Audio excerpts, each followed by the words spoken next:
What's good, YouTube? It's your boy Jay, back with another video.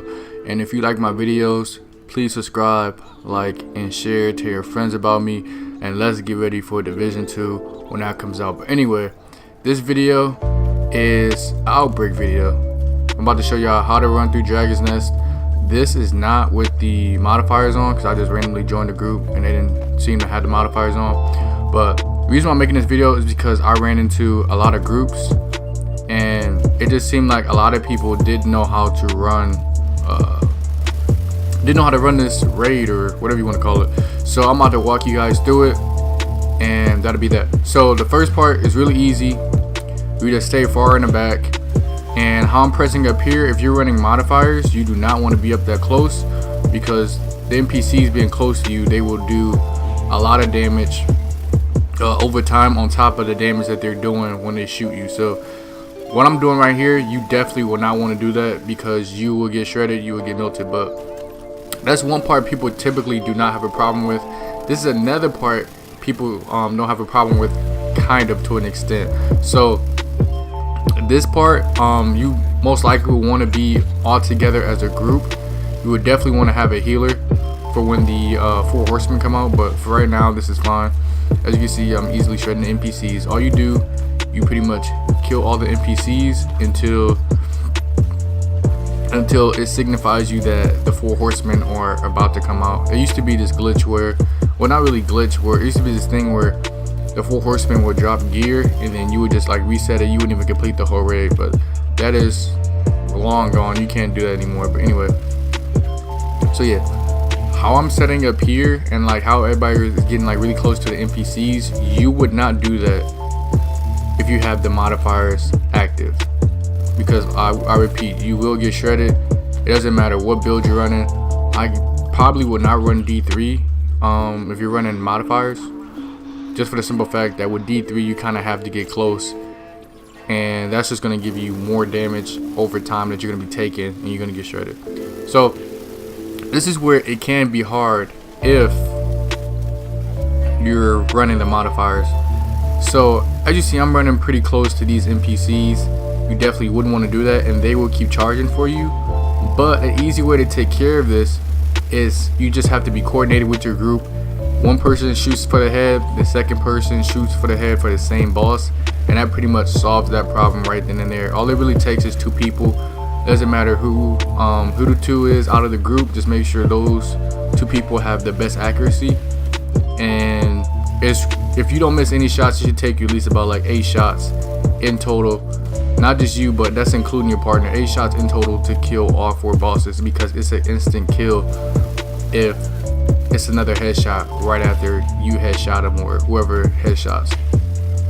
So this part typically isn't a problem. If it is, I would say that's definitely the best way to handle this part, and you really shouldn't have any problems with that. You just clear out the rest of the NPCs and then you just move on. But like I said, this part people usually have a problem with. All the groups I ran with, we kind of went straight through this. If not, I was able to actually like carry them through it, so that was cool. This part, simple.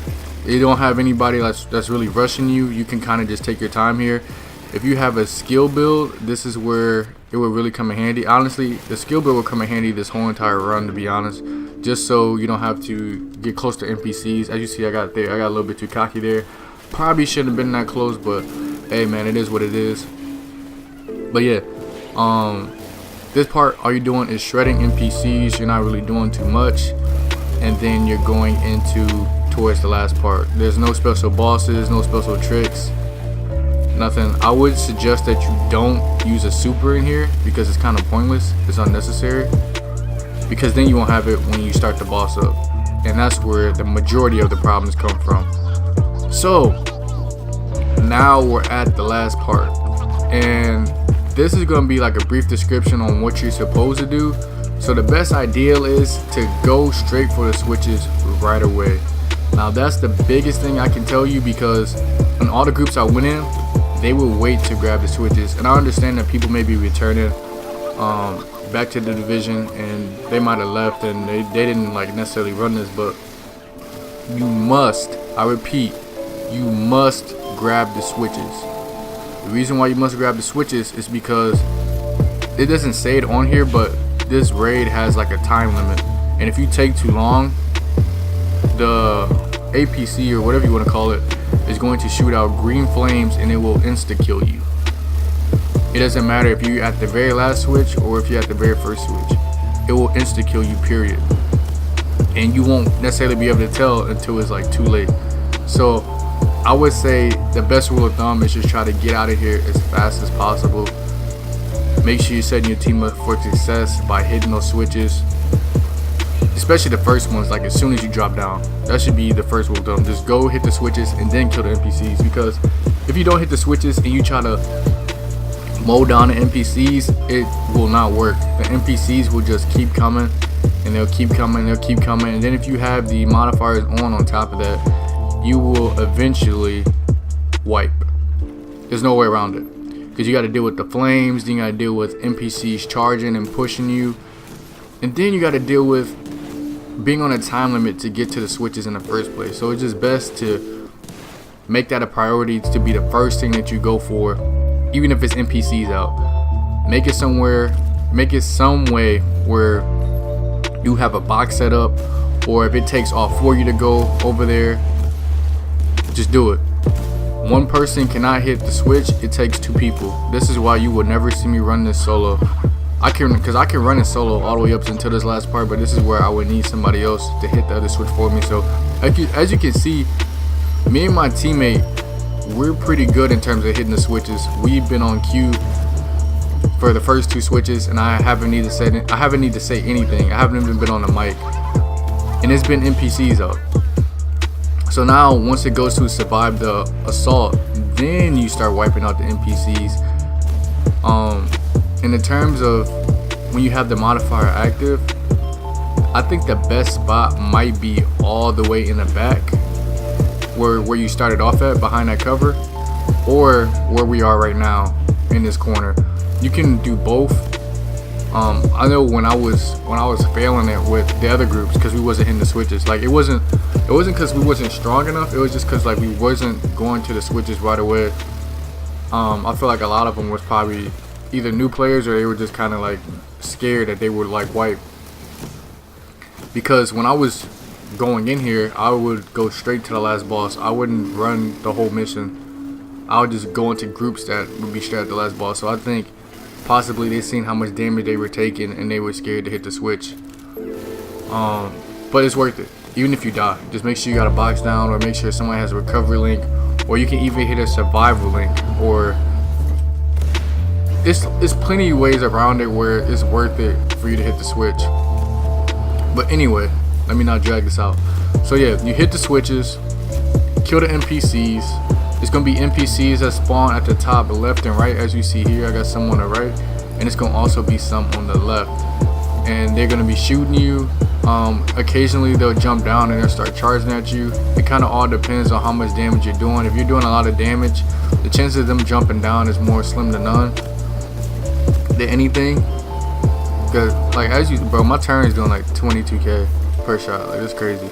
But yeah, so we just had one drop down, and look, we got that activate crank controls again, which are the switches that I'm talking about. And once again, switches are done. Survive the assault. So you do this 4 times. So after this time, we have one more time, and on the last time, that's definitely the hardest one, because it's well, I don't know, it's not necessarily the hardest, but it can be if you have the modifier up, because not only will you be in the way of the flame, like the flame that's going to come off on the APC, because the APC will shoot you with flames. You have to worry about the people that's on the top right shooting at you, which they will, because the cover is not that good. So the top right people are going to be shooting at you. Then if you got NPCs charging at you, you're also going to be taking additional damage. That's almost like a guaranteed wipe for whoever's over there. So I would suggest having a box. I would suggest having first aid. Whatever you need, I would suggest you have. Make sure you at least have some type of supercharge, because it would be really unfortunate if you got down to the last switch. I mean, because this doesn't take too long, but it takes a good amount of time. But it would be really unfortunate if you got down to the last switch and you couldn't complete the mission, because nobody was able to get over to the switch. And like I said, it's a time limit. So let's just say you don't get over there, and see, cause look, you see me already like pretty much about to establish myself in this place over here, but that's only because the modifier isn't up. I would definitely probably wait until the last minute, until it actually says the switch is up. I wouldn't wait over here, just for the simple fact that, like I said, the people to the right are going to be shooting at you, and then you have the APC shooting out fire, because they will shoot fire back here. And then on top of that, and I'm talking about like the fire like bombs that you see that's setting the whole area on fire. It will shoot those, and then it will also scorch you with its flames. As you can see, I'm taking damage from that right now. That would definitely add up over time. Like, I don't have the most toughness, but at that point it kind of really does not even matter. So this is the last switch to release the tank, and once you release that, it's over. From there, you just have to kill all the NPCs, and then you get your loot. There's really nothing more to it. This raid is really easy. You just gotta have the right people in the right spots. I would definitely suggest having everybody having an immune box and running it like that. But anyway, man, it's your boy Jay, back with another video. I hope you guys enjoyed this one. Hope that helped out a lot of people that's returning to the game. If you like my content, please like, comment, and subscribe. I'll see you in the next video. Thanks for watching.